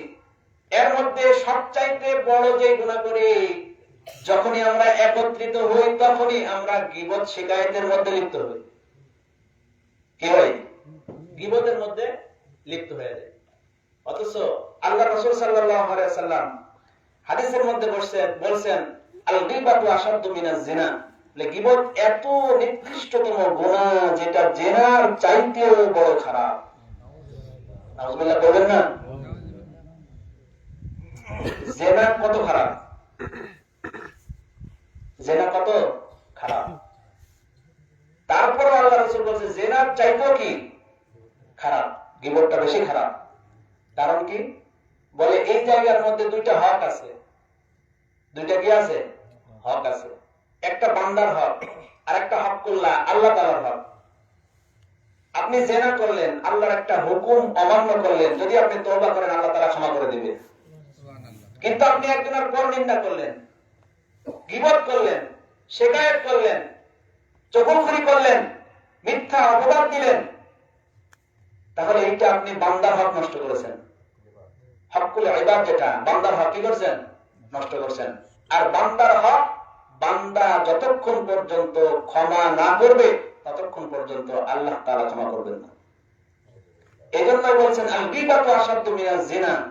এটা হলো এত বড় জঘন্যতম গুনাহ যেটা আল্লাহ তাআলা ক্ষমা করার মতন আল্লাহ তাআলার কি নাই, ইখতিয়ার নাই। এটা বান্দার হক বান্দা নষ্ট করেছে, বান্দার কাছ থেকে সে কি করবে? ক্ষমা চেয়ে নেবে। এজন্য ময়দানে মাহশারে এরকম হাজারো মানুষ যারা এরকম আমলের পাহাড় নিয়ে কি করবে? দাঁড়াবে। রোজার আমল, হজের আমল, যাকাতের আমল, যত আমল আছে সব আমল নিয়ে দাঁড়াবে। আল্লাহ রাসূল সাল্লাল্লাহু আলাইহি সাল্লাম একবার সাহাবীদেরকে জিজ্ঞাসা করছে যে হে আমার সাহাবী, তোমরা কি জানো দুনিয়াতে সবচাইতে হত দরিদ্র গরীব কে? আপনারা বলেন সবচাইতে গরীব কে? বলেন সবচাইতে গরীব কে? দুনিয়াতে গরীব কে? কথা কয় না। যার বাড়ি ঘর নাই, টাকা পয়সা নাই, ধন দৌলত নাই, অর্থ সম্পদ নাই, সেই তো গরীব, ঠিক না? আমার আপনার যেই প্রশ্নের উত্তরটা সাহাবায়ে কেরাম একই উত্তর দিয়েছেন। সাহাবায়ে কেরাম বলছে, ইয়া রাসূলুল্লাহ, যার টাকা পয়সা নাই, বাড়ি ঘর নাই, সেই তো সবচাইতে গরিব।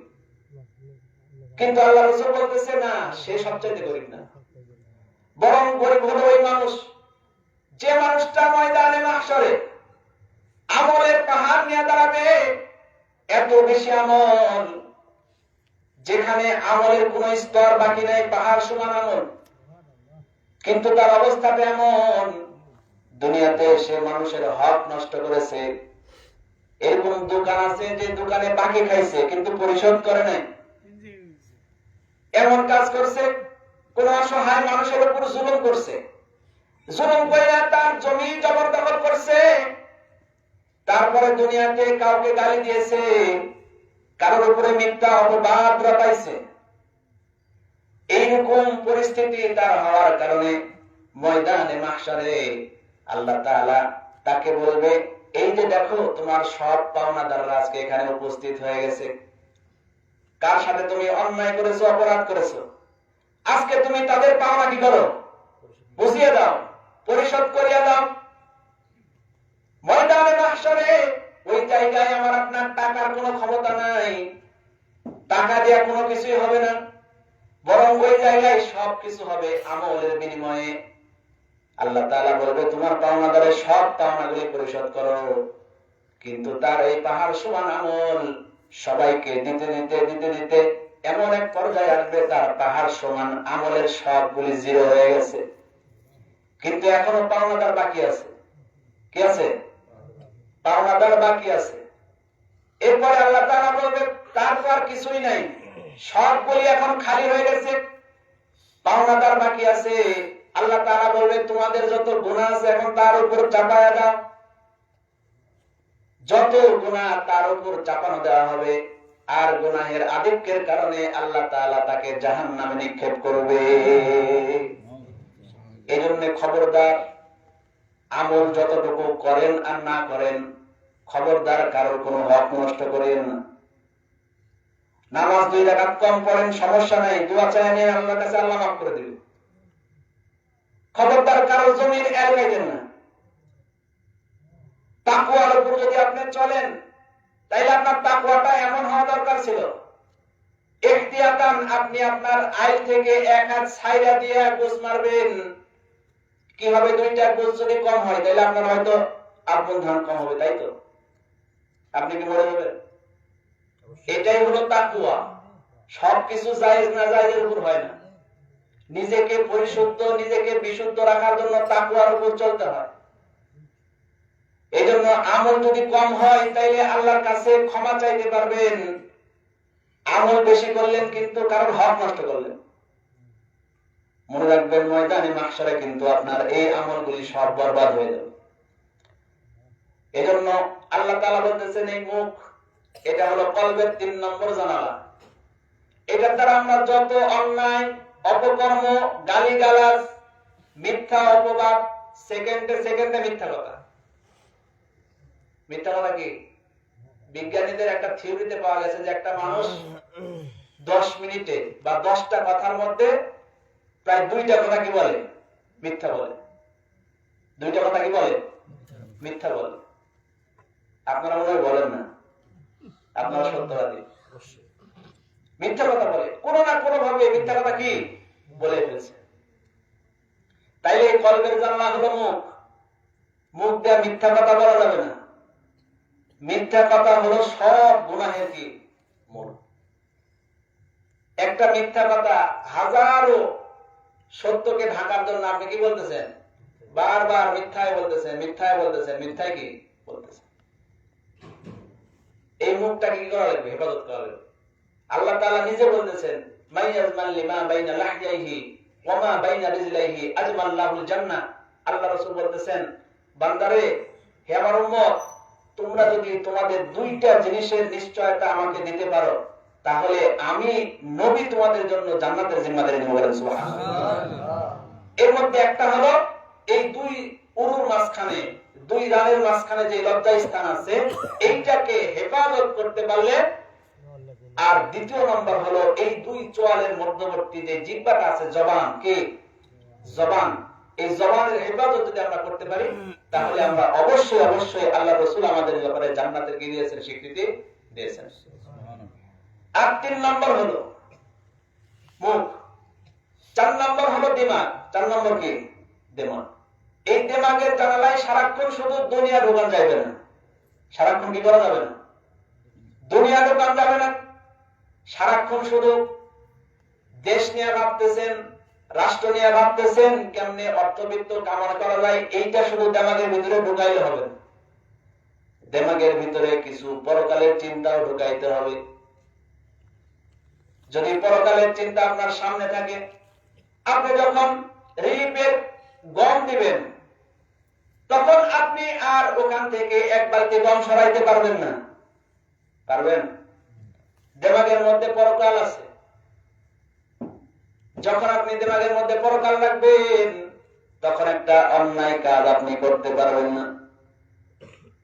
এজন্য আল্লাহ রাসূল বলতেছেন, এই কলবের 4টি জানালা যদি তোমরা ঠিক রাখো, যদি তোমরা তোমাদের চোখকে সঠিকভাবে ব্যবহার করো, আর যদি তোমরা তোমাদের কানকে সঠিকভাবে ব্যবহার করো, যদি তোমরা তোমাদের জবানকে সঠিকভাবে ব্যবহার করো, যদি তোমরা তোমাদের দিমাগকে সঠিকভাবে ব্যবহার করো, তাইলে তোমাদের জন্য পরকাল সহজ।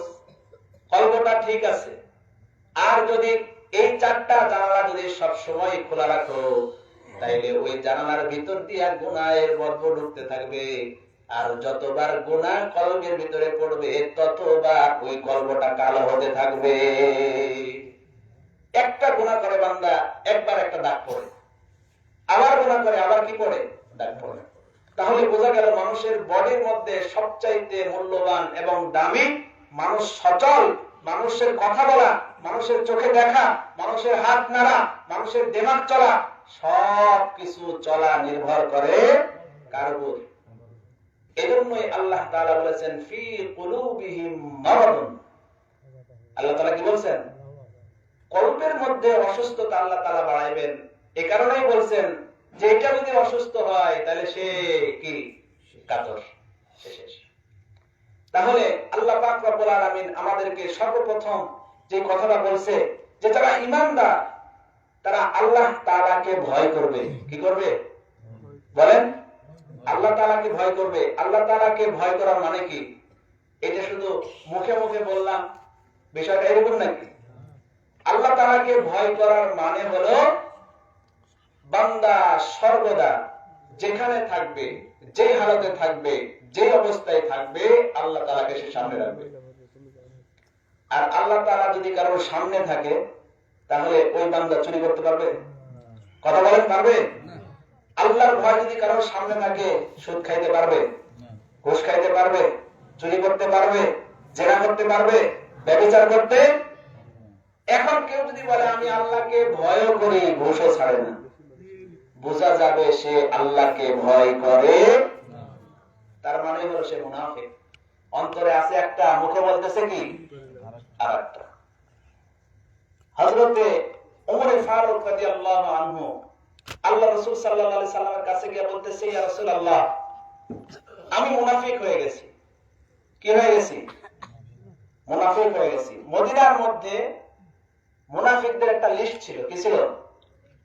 লিস্ট ছিল, যেটা আল্লাহ রাসূল সাল্লাল্লাহু আলাইহি সাল্লাম হযরতে হুযায়ফা রাদিয়াল্লাহু আনহুর কাছে কি করেছিলেন? সুপুর্দ করেছিলেন, দিয়ে গেছিলেন। তো আল্লাহ রাসূল সাল্লাল্লাহু আলাইহি সাল্লামের কাছে গিয়ে ওমর বলতেছে, জি ইয়া রাসূলুল্লাহ, আমি মনে হয় মুনাফিক হয়ে গেছি। তো আল্লাহ রাসূল বলতেছে, কেমনে মুনাফিক হইলে কেমনে? তো হযরত ওমর বলতেছে, আমি যখন আপনার মজমার মধ্যে থাকি, তখন আমার দিলের হালত থাকে একরকম।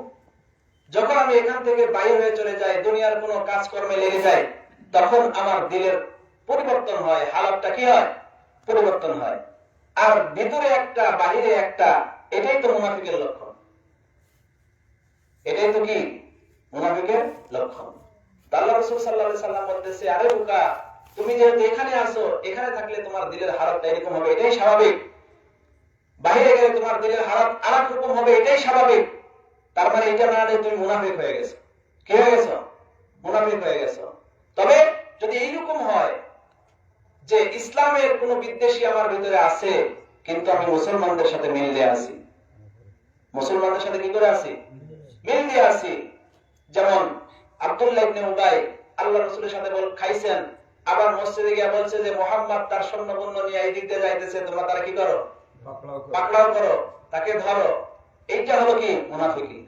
কিন্তু আমি এখানে ওয়াজ শুনতেছি, এখন আমার দিলের হালাত এরকম হইতেছে, যা জীবনে যা করছি করছি, আজকের পর থেকে আর গুনাহ করব না, আজকের পর থেকে আর ফজরের নামাজ কাজা করব না, আজকের পর থেকে আর সুদ খাবো না, ঘুষ খাবো না, হারাম পথে চলবো না, এইরকম হইতেছে।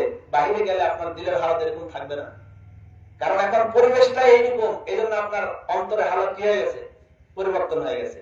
এটার নাম মুনাফিকি না, বরং ইসলামের সাথে থেকে ইসলামের কোনো ক্ষতি করা, অথবা মানুষের সাথে মিল দিয়ে আছি কিন্তু ভিতরে ভিতরে তার আমি ক্ষতি করার চেষ্টা করতেছি, এইটা হলো মুনাফিক। তো হযরত ওমর ফারুক রাদিয়াল্লাহু আনহু মদিনার মধ্যে, তার দেখেন কেমন ভয়। আল্লাহ রাসূল সাল্লাল্লাহু আলাইহি ওয়াসাল্লাম সমস্ত মুনাফিকদের লিস্ট হযরত হুযায়ফার কাছে রেখে গেছেন। আল্লাহ রাসূল সাল্লাল্লাহু আলাইহি ওয়াসাল্লামের এই লিস্ট হুযায়ফার কাছে আছে। হযরত ওমর তিনি যায় হুযায়ফারে একা একাই বলতো যে, হুযায়ফা একটু বলো, আল্লাহ রাসূল তোমাকে যে মুনাফিকের লিস্টটা দিয়েছে ওই জায়গার মধ্যে কি আমার নামটা আছে নাকি? ওই জায়গার মধ্যে আমার নামটাও কি আছে? আমাকে একটু বলো।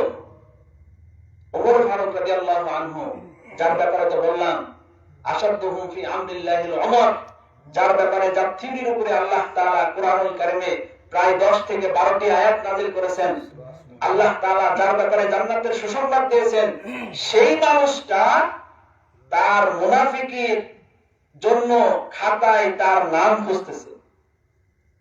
আমি আপনি কি? হামসুনি মান বান্দরে রিস্ক, আমি আপনি হলো আমি যেমন, অন্য কেউ আর তেমন নয়। আমি ভালো, দুনিয়ার সব কি খারাপ। আমি ভালো, আমি ইবাদত গুজার, আমি অমুক করি, আমি তমুক করি, আর দুনিয়ার সব কি খারাপ।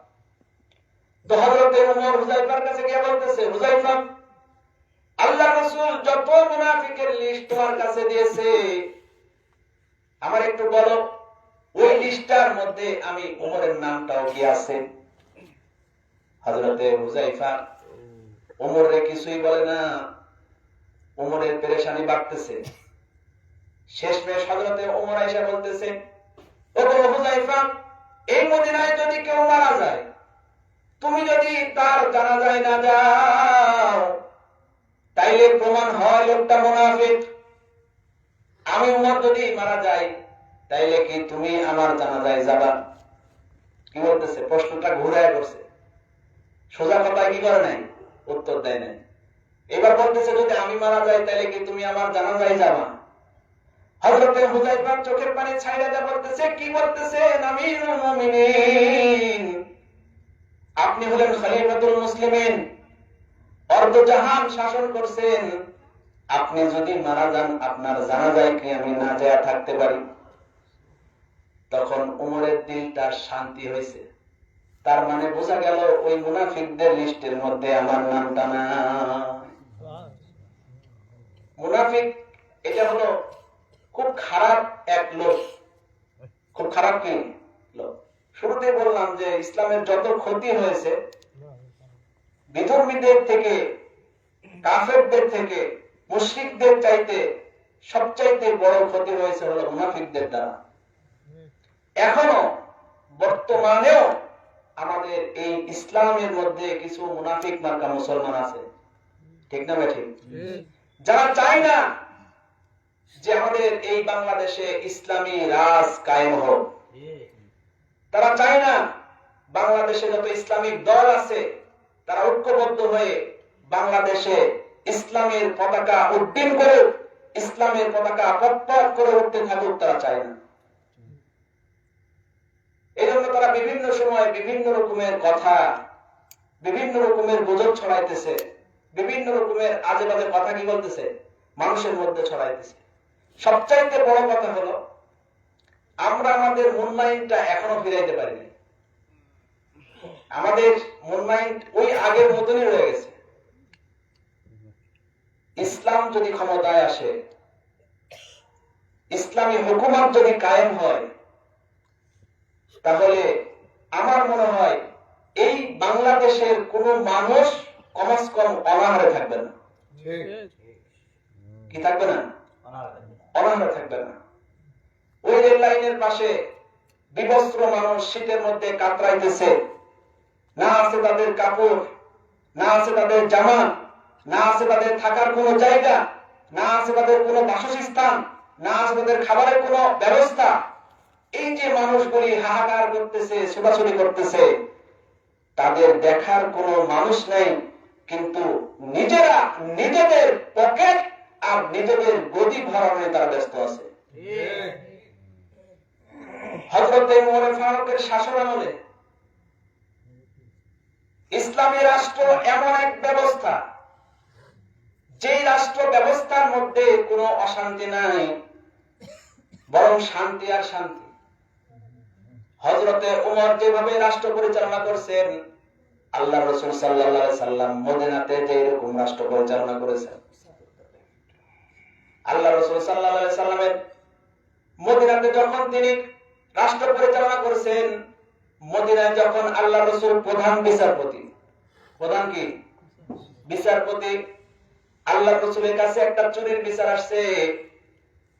আল্লাহ রাসূলের কাছে চুরির বিচার আসার সাথে সাথে আল্লাহ রাসূল কোরআনুল কারীম খুলে ফেলেছে, তেলাওয়াত করতেছে, আস-সারিকু ওয়াস-সারিকাতু ফাকতাউ আইদিয়াহুমা। আল্লাহ রাসূল বলতেছে, চোর যদি পুরুষ হয় তাহলে তার হাত কেটে দাও। কার হুকুম বলেন? আল্লাহ। চোর যদি পুরুষ হয় তাহলে তার হাত কেটে দাও, আর চোর যদি নারী হয় তাহলে তারও কি করো? হাত কাটো।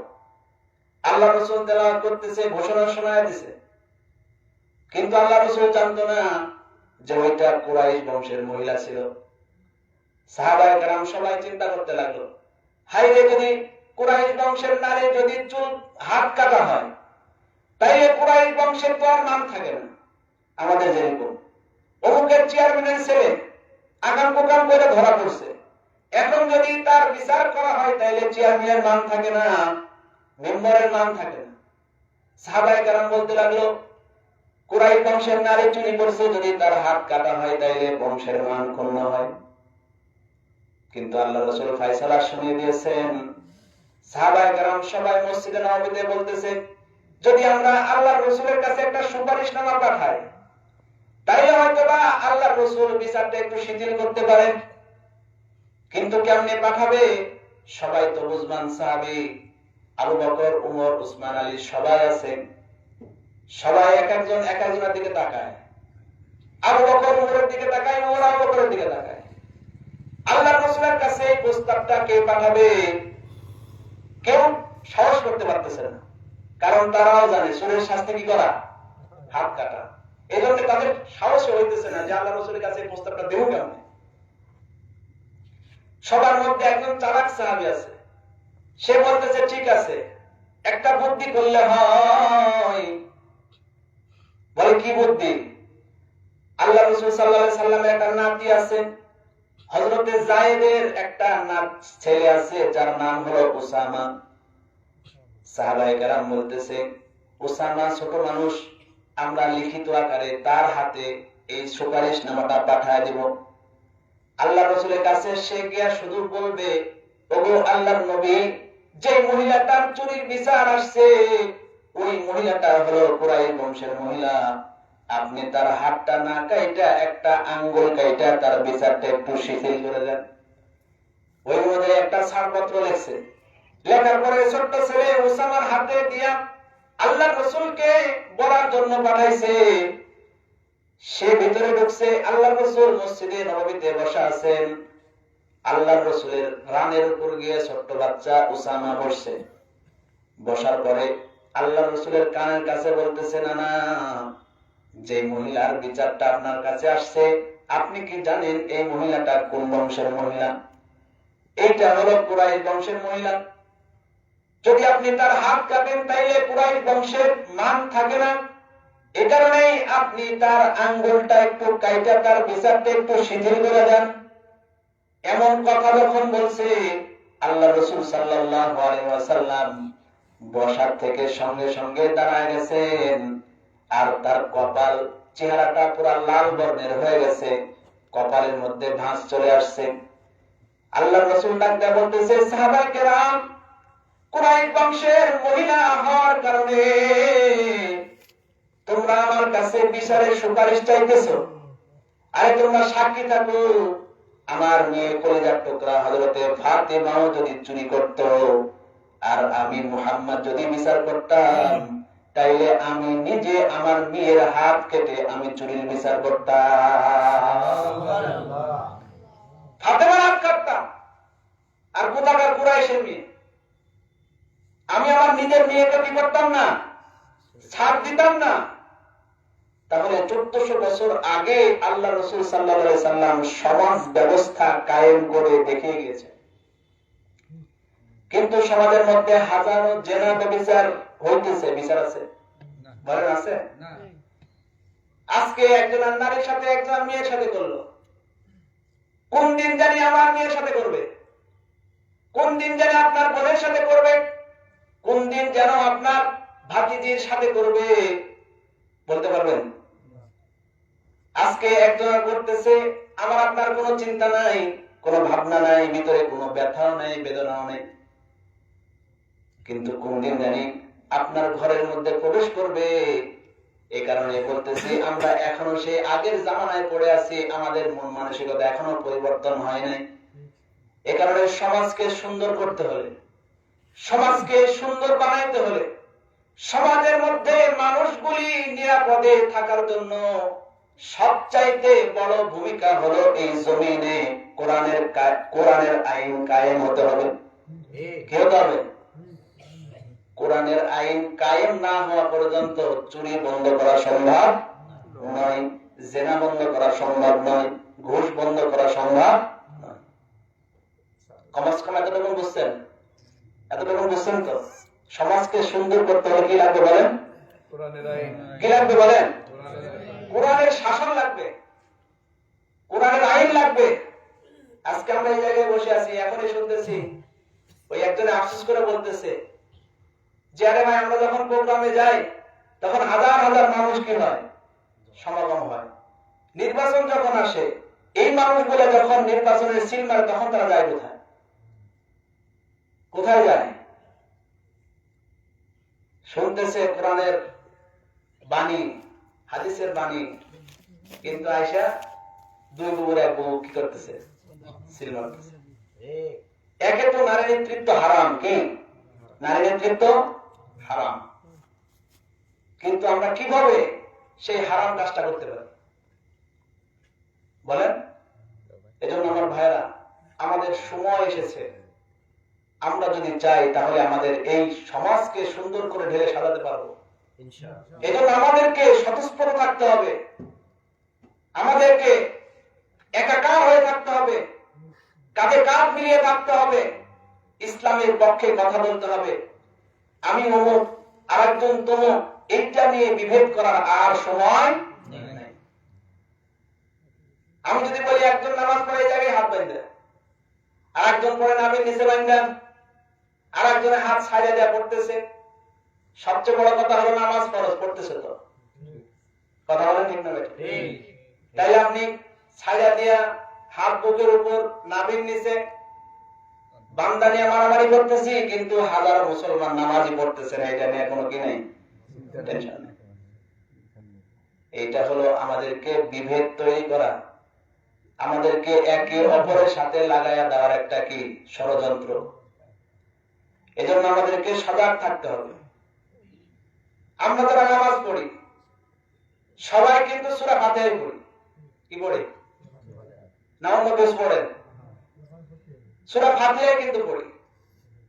সূরা ফাতিহার সাথে কিন্তু অন্য সূরা মিলাই।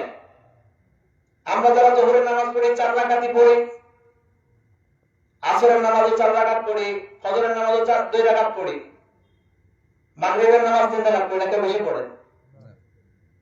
তাইলে ভেদাভেদ কেন? বিভেদ করার সময় নাই, সময়টা এখন আমাদের নাগালে আসছে। যদি আমরা এইটাকে ধরতে পারি, তাইলে আশা করা যায় আমাদের এই সোনার বাংলায় কালিমার পতাকা উড়বে।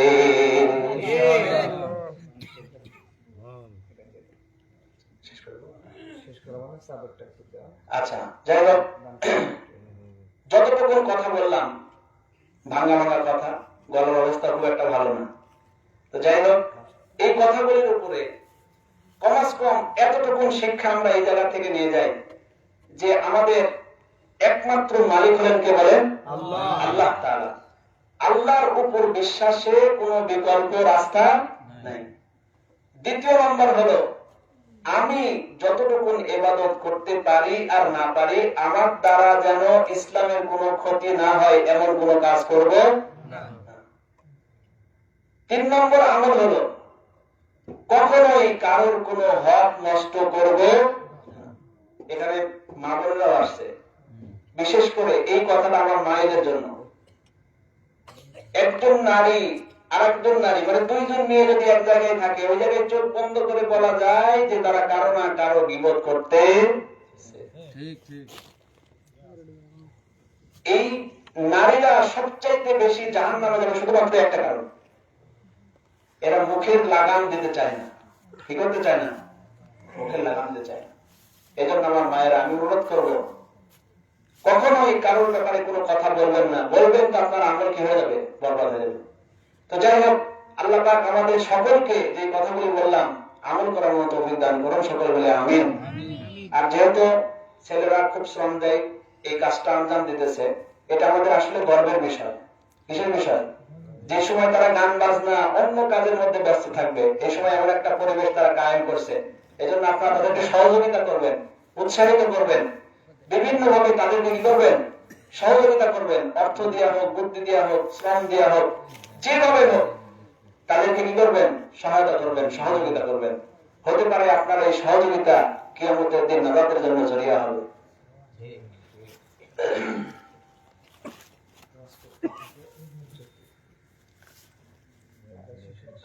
আচ্ছা, তাহলে আপনারা ওই দিক দিয়ে দানের কাজটা চালান। এই দিক দিয়ে আর কিছু সংক্ষিপ্ত কথা আছে, শেষ করে ফেলে। তাহলে আল্লাহ পাক রব্বুল আলামিন আয়াতের মধ্যে বলেন মুনাফিকদের আলোচনা। কাদের আলোচনা বলেন? মুনাফিকদের আলোচনা। আর মুনাফিকদের ব্যাপারে আল্লাহ রাসূল 3টা জিনিস বলছেন। 1 নম্বর কথা বলবে মিথ্যা, 2 নম্বর ওয়াদার খেলাপ করবে, 3 নম্বর আমানতের খেয়ানত করবে। এখন ভাই, আমি আপনি নিজে একটু চিন্তা করি, কি করি? আমার মধ্যে এই 3টা গুণ আছে কিনা? যদি আমার মধ্যে থাকে তাহলে আজকে থেকে তওবা করেন। আজকের পর থেকে আমি কখনো আর মিথ্যা কথা বলবো না। ইনশাআল্লাহ আমার জীবন চলে যাক, আমি কখনো কি বলবো না? মিথ্যা কথা বলবো না। আল্লাহ রাসূল সাল্লাল্লাহু আলাইহি ওয়াসাল্লামের কাছে এক সাহাবী আসছে, হাজারো গুনাহ, 100টা মার্ডার করছে। কি করছে? সাহাবী মানে তখন তো সাহাবী হন নাই। আল্লাহ রাসূলের কাছে আসছেন, আসার পরে বলতেছি, ইয়া রাসূলুল্লাহ, আমি আমার জীবনে অনেক গুনাহ করে ফেলেছি, অসংখ্য গুনাহ করে ফেলেছি।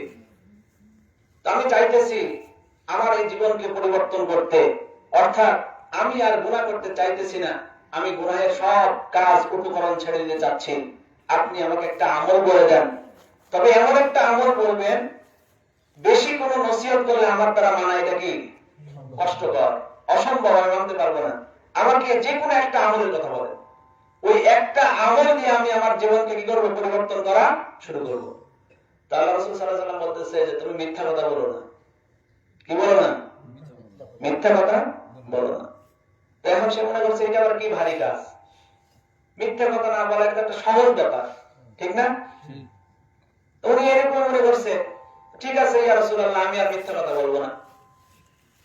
তো আল্লাহ রাসূলের দরবার থেকে বাহির হয়ে গেছে, যাওয়ার পরে হাতের মধ্যে মদের পেয়ালা নিছে। কি নিছে? মদের পেয়ালা নিছে।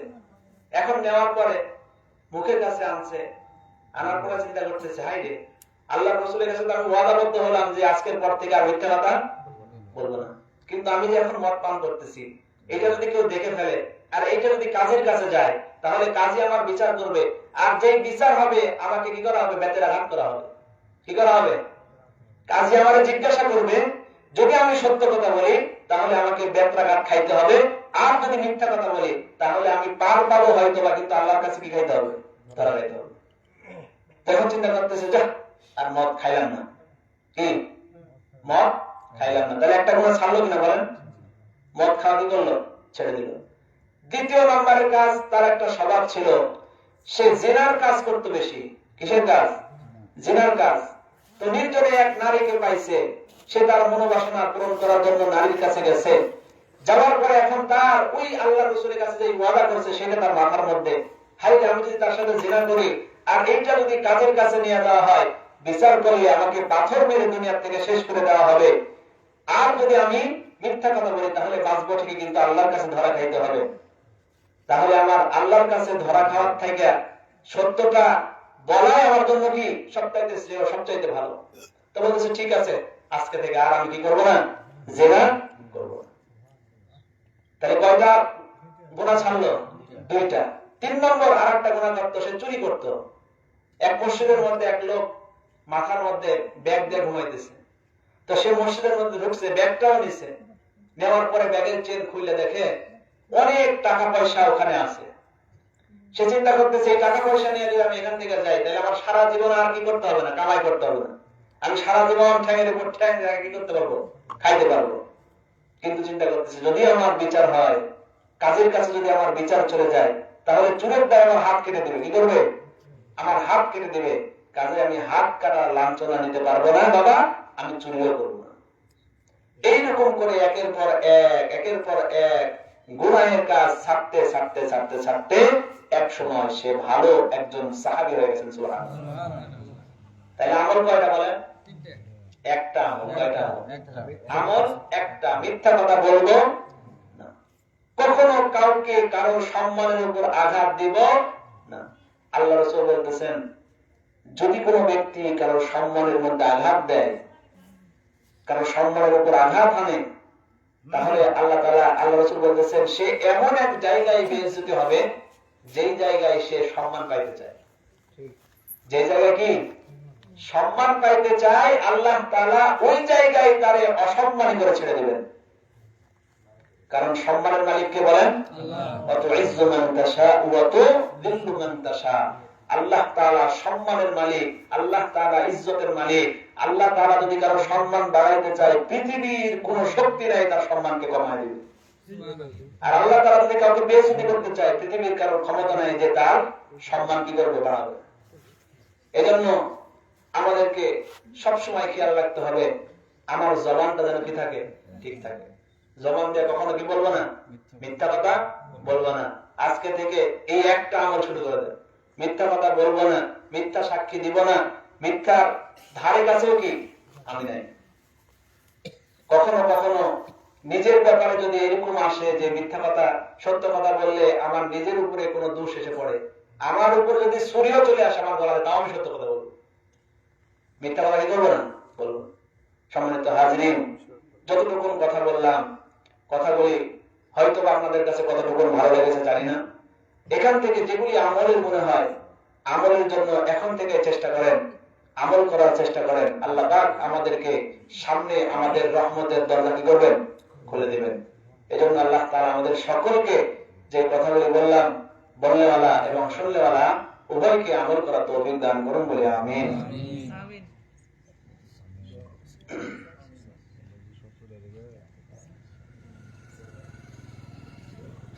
সবাই খাস করে দোয়া করবেন। আগামীকাল আমার মেয়ের আকিকা।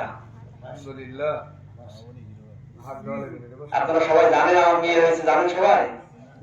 কে কে জানেন দেখি হাত তুলেন, আগে দিয়ে জানতেন কে কে? আচ্ছা, হাত নামান। এখন তো সবাই জানছে। আমার মেয়ের জন্য আপনারা খাস করে দোয়া করবেন, আল্লাহ পাক যেন ওনাকে জামানার রাবিয়া বসরি হিসাবে কবুল করেন বলে আমিন। সবাই সবার জন্য দোয়া করবেন। এখানে কিন্তু অনেক আমল আছে, সরকার আমল করছেন, এই জায়গায় কিন্তু দোয়া কবুলের মুহূর্ত। যার মনের যে আশা আছে এইটা আল্লাহ তাআলার কাছে পেশ করে, আল্লাহ তাআলা কি করবেন, কবুল করবেন। আলহামদুলিল্লাহ রাব্বিল আলামিন, ওয়াসসালাতু ওয়াসসালামু আলা সাইয়্যিদিল আমবিয়া ওয়াল মুরসালিন। ربنا ظلمنا أنفسنا وإن لم تغفر لنا وترحمنا لنكونن من الخاسرين. يا رب لك الحمد كما ينبغي لجلال وجهك ولعظيم سلطانك. ربنا رب ارحمهما كما ربياني صغيرا. ربنا رب ارحمهما كما ربيانا صغيرا. ইয়া রাব্বুল আলামিন, আমি গুনাহগার, তোমার কিছু সংখ্যক গুনাহগার বান্দা নিয়া রব্বুল আলামিন দিনের কিছু ভাঙা ভাঙা কথা বলেছি গো আল্লাহ। রব্বুল আলামিন মেহেরবানি করে আল্লাহ, যে কথাগুলি বললাম তুমি আমাদের সকলকে আমল করার মতন তৌফিক দান করিয়া দাও। রব্বুল আলামিন, আমরা যেখানে বসছি গো আল্লাহ, কত মুরব্বীরা হাত তুলেছে, চুল কাটনা দাড়ি কাটনা মুরব্বীরা হাত তুলেছে গো আল্লাহ। রব্বুল আলামিন, মাদ্রাসার তালেবে ইলম হাত তুলেছে গো আল্লাহ। আয় আল্লাহ, পর্দার আলেম মা বোনেরা হাত তুলেছে গো আল্লাহ। রব্বুল আলামিন, তুমি আমাদের মধ্যে যার হাত খানা পছন্দ করো, তার হাতের উসিলায় তুমি আমাদের সকলের আমলগুলো কবুল মঞ্জুর করিয়া নাও। রব্বুল আলামিন, জিন্দেগিতে যত গুনাহ করেছি, শিরকি বিদআতি জাহিরি বাতিনি সগীরা কাবীরা জানা অজানা গোপনে প্রকাশ্যে আল্লাহ রব্বুল আলামিন, সমস্ত গুনাহ থেকে তোমার কাছে তওবা করতেছি গো আল্লাহ। তুমি আমাদের সকলের জিন্দেগির গুনাহগুলোকে maaf করিয়া দাও। রব্বুল আলামিন, যারা আয়োজন করে আল্লাহ, আল্লাহ শ্রম দিয়ে, বুদ্ধি দিয়ে, অর্থ দিয়ে বিভিন্ন ভাবে সহযোগিতা করে গো আল্লাহ, মেহেরবানি করে আল্লাহ তুমি তাদের সকলের শ্রমকে কবুল মঞ্জুর করিয়া নাও। রব্বুল আলামিন, অনেক ভাইয়েরা এই অনুষ্ঠানকে আঞ্জাম দেওয়ার জন্য বিভিন্ন ভাবে টাকা পয়সা দিয়ে সহযোগিতা করেছে গো আল্লাহ, মেহেরবানি করে আল্লাহ তুমি তাদের সকলের দানকে কবুল করিয়া দাও।